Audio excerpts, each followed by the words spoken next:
What if tomorrow you woke up and nobody expected you to go to work? No alarm clock, no emails, no meetings, no deadlines, no boss, no paycheck, just you?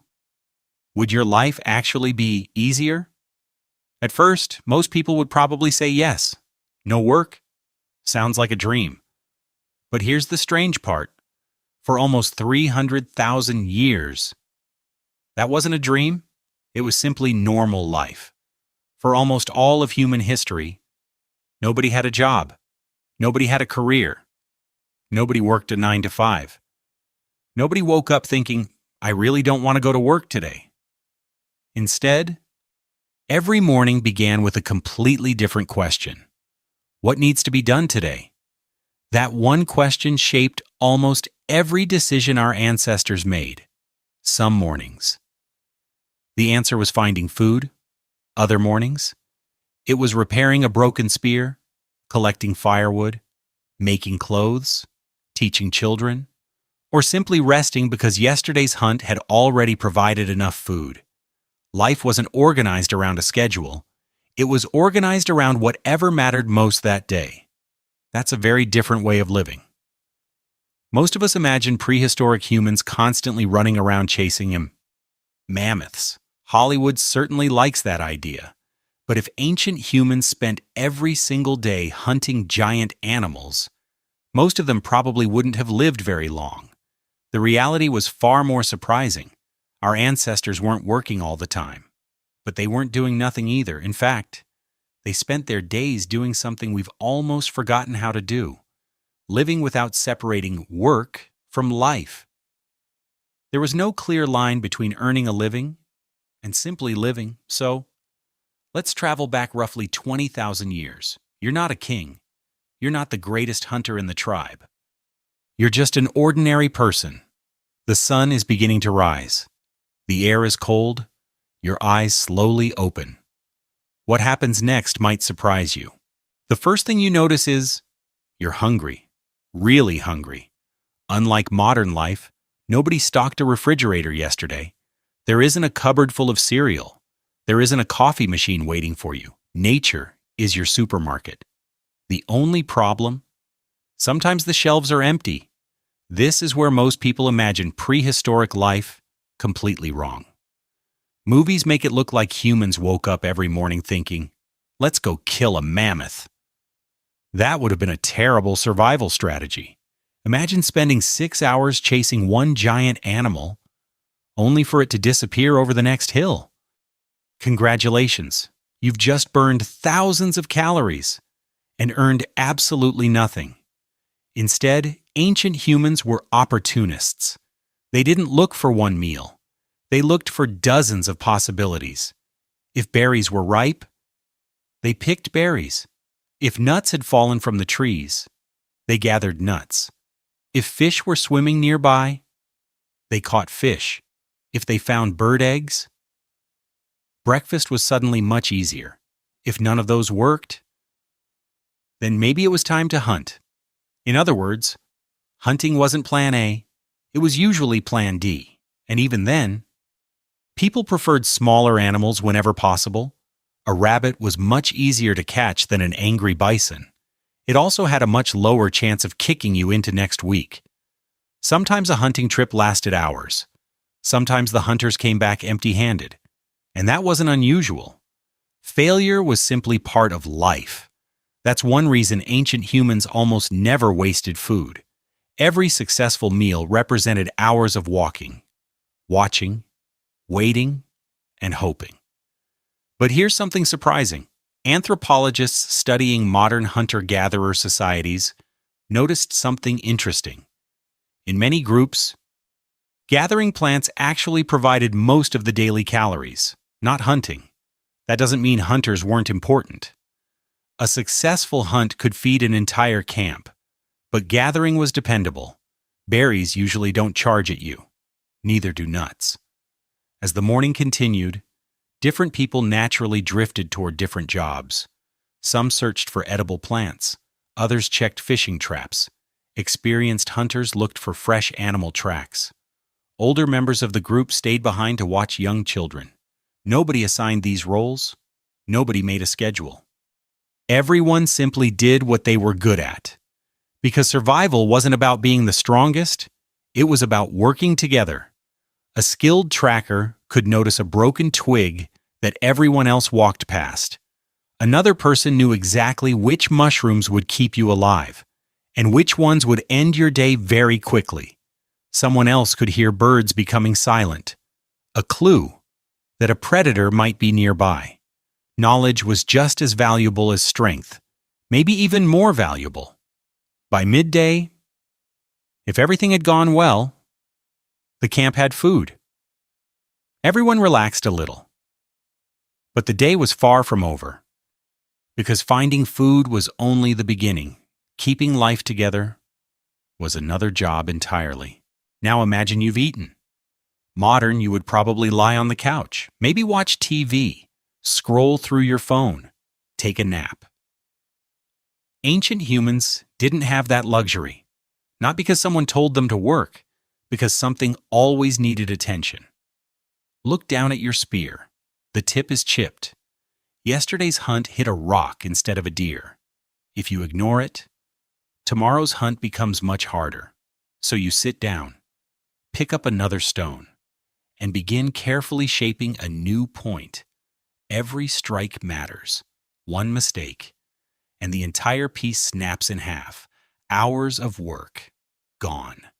Now look at your clothes. They're made from animal hide. Yesterday's rain soaked them. A small tear has opened near your shoulder. Ignore it today. And next winter, you'll regret it. So someone begins scraping leather. Someone else softens the hide with animal fat. Another person threads a bone needle using animal sinew. One shirt, hundreds of tiny movements. Nothing about prehistoric life was disposable. A broken basket wasn't replaced, it was repaired. A cracked handle wasn't thrown away, it was tied together. A dull knife wasn't discarded, it was sharpened. Modern people buy new things. Ancient humans became experts at making old things last. Then comes firewood. No firewood. No warm dinner. No fire. Cold nights, scared children, hungry predators wandering closer to camp. So every single day, someone collected wood. It sounds boring, because it was. History isn't made entirely from exciting moments. Sometimes history is just carrying sticks for an hour. Then there were children. Human children are strange. Compared to most animals, they stay helpless for a very long time. A baby deer stands within hours. A human baby needs years. That meant raising children wasn't just a parent's responsibility. Grandparents helped. Older siblings helped. Friends helped. Everybody taught something. How to recognize tracks. How to throw a spear. How to avoid poisonous berries. How to start a fire. There were no classrooms. The forest was the classroom. Life was the teacher. And every mistake had consequences. By now, the hardest part of the day is over. The sun is beginning to sink. The air cools. The fire grows brighter. And surprisingly, the most important part of the day is only just beginning. As the afternoon slowly turned into evening, the pace of life began to change. The hunters returned. Gatherers emptied their baskets. Children ran around showing everyone the strange bugs and colorful rocks they'd found during the day. Dinner wasn't eaten in silence, it was shared. A successful hunt didn't belong to one person, it belonged to the entire group. Because tomorrow, the lucky hunter might come home empty-handed, and someone else would return carrying dinner instead. Sharing wasn't generosity, it was survival. After eating, nobody rushed back to work. There were no emails waiting, no second shift, no overtime. Instead, people gathered around the fire. This was where the real magic happened. Long before books, long before schools, long before the internet, knowledge traveled through stories. An experienced hunter explained how he found fresh tracks that morning. An elder pointed toward the stars and explained when certain animals usually migrated. Children listened carefully, not because there would be a test tomorrow, because one day their lives might depend on remembering those stories, but not every conversation was serious. Humans have always laughed. Someone probably exaggerated today's hunt. Someone else insisted the fish they caught yesterday was this big. Another person joked about the hunter who somehow managed to trip over absolutely nothing. Some things never change. Music filled the evenings too, long before Spotify. There were voices, hands clapping, simple flutes carved from bone, rhythms made by striking sticks together. People danced, celebrated, mourned, told stories, and simply enjoyed being together. When archaeologists discover cave paintings today, they aren't just looking at art. They're looking at proof that prehistoric humans weren't spending every waking moment trying not to die. Because if survival consumed every minute, nobody would have had time to paint an entire cave wall. Nobody would have carved tiny beads from seashells. Nobody would have spent days crafting a musical instrument. Those things exist because people had time to create, time to imagine, time to simply be human. For hundreds of thousands of years, this way of life changed very little. Then something happened. Humans learned they could grow food instead of searching for it. At first, it sounded like the greatest invention ever. Why chase wild animals? If you could raise your own, why search for berries? If you could plant them? For the first time, people could produce more food than they immediately needed. Villages appeared, then towns, then cities. Everything seemed to be improving, but every solution creates a new problem. Fields don't take care of themselves. Crops must be planted, watered, protected, harvested, stored, then planted all over again. Livestock need feeding every day. Fences need repairing. Grain needs protecting from insects. Suddenly, skipping work wasn't really an option anymore. Ironically, many archaeologists believe the first farmers actually worked harder than the hunter-gatherers who came before them. Their skeletons tell an interesting story. More worn joints, more repetitive injuries, poorer diets, shorter average height. Farming gave humanity something incredible. Stable food. But stability came with a price. Time. As populations grew, people began specializing. Some made pottery. Some became blacksmiths. Others built houses, made clothing, traded goods, protected villages. Eventually, someone invented money, then taxes, then businesses, then employers. Slowly, humanity created something our ancient ancestors would have found completely bizarre. A life where your time belonged to someone else. Does this mean prehistoric life was better? Not necessarily. Life was dangerous. A bad injury could become deadly. Harsh winters could mean hunger. Diseases had no medicine. Children didn't always survive. Nobody should romanticize the past. But we probably shouldn't misunderstand it either. Our ancestors weren't miserable cave people desperately fighting for survival every minute of every day. They laughed, played games, made music, created art, raised children, helped friends, fell in love, argued, made mistakes, told stories around a fire.